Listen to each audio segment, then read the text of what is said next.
السلام علیکم، T M news Urdu کے ساتھ میں ہوں رابعہ خان۔ سب سے پہلے جانیے ہیڈ لائنز۔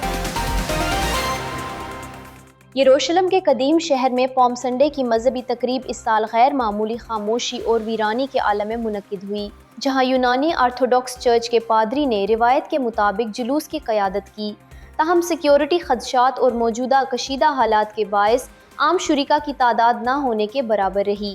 عام طور پر یہ موقع ہزاروں زائرین اور عقیدت مندوں کی موجودگی میں انتہائی جوش و خروش سے منایا جاتا ہے، مگر اس بار گلیاں سنسان دکھائی دی اور تاریخی مقامات پر وہ رونق نظر نہ آئی جو ماضی میں اس دن کا خاصہ ہوتی تھی۔ بحرین میں ایک اہم آئل تنصیب کو نشانہ بنائے جانے کے بعد آگ بھڑک اٹھی اور علاقے میں دھوؤں کے گھنے بادل چھا گئے، جس سے قریبی علاقوں میں خوف و ہراس پھیل گیا۔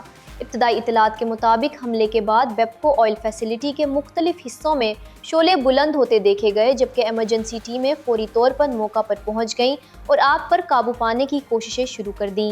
واقعے کے بعد سیکیورٹی اقدامات سخت کر دیے گئے اور حساس تنصیبات کے ارد گرد نگرانی بڑھا دی گئی تاکہ کسی مزید خطرے سے بچا جا سکے۔ لاہور کے جنرل ہسپتال میں سرکاری ادویات کی مبینہ چوری کے معاملے پر انتظامیہ نے بڑا اور سخت ایکشن لیتے ہوئے 4 ملازمین کو رنگے ہاتھوں گرفتار کرا دیا۔ ہسپتال انتظامیہ کے مطابق یہ کارروائی ایسے وقت میں سامنے آئی جب مریضوں کے لیے مختص سرکاری ادویات کو غیر قانونی طور پر باہر لے جانے کی کوشش کی جا رہی تھی۔ واقعے کے فوری بعد متعلقہ حکام نے معاملے کو سنجیدگی سے لیتے ہوئے پولیس کو اطلاع دی، جس کے بعد باقاعدہ مقدمہ درج کر لیا گیا اور مزید تفتیش شروع کر دی گئی۔ ڈی ایم ایس ڈاکٹر شاہد کی درخواست پر قانونی کارروائی کا آغاز کیا گیا، جبکہ ہسپتال کے اعلیٰ حکام نے واضح کر دیا ہے کہ مریضوں کے حقوق پر ڈاکہ ڈالنے والوں کے ساتھ کسی قسم کی نرمی یا رعایت نہیں برتی جائے گی۔ اس پیش رفت نے نہ صرف ہسپتال کے اندرونی نظم و ضبط کے حوالے سے کئی سوالات کو دوبارہ نمایاں کیا ہے، بلکہ یہ معاملہ سرکاری وسائل کے تحفظ اور طبی سہولیات کی شفاف فراہمی کے لیے بھی ایک سنجیدہ امتحان بن گیا ہے۔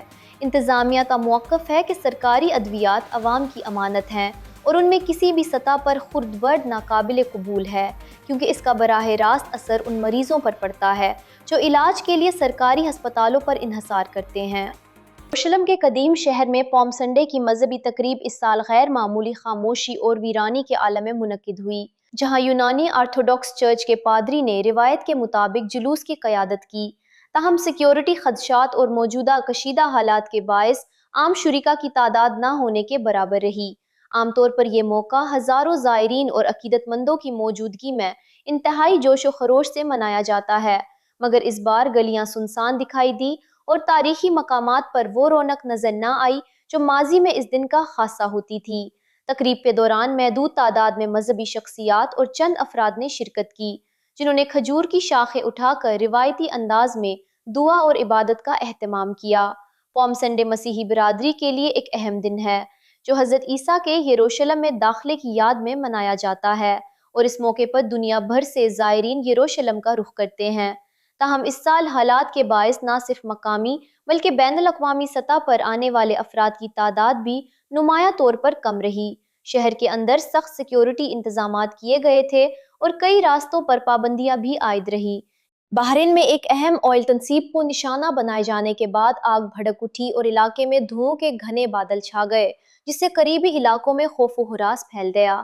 ابتدائی اطلاعات کے مطابق حملے کے بعد بیپکو آئل فیسلٹی کے مختلف حصوں میں شعلے بلند ہوتے دیکھے گئے، جبکہ ایمرجنسی ٹیمیں فوری طور پر موقع پر پہنچ گئیں اور آگ پر قابو پانے کی کوششیں شروع کر دیں۔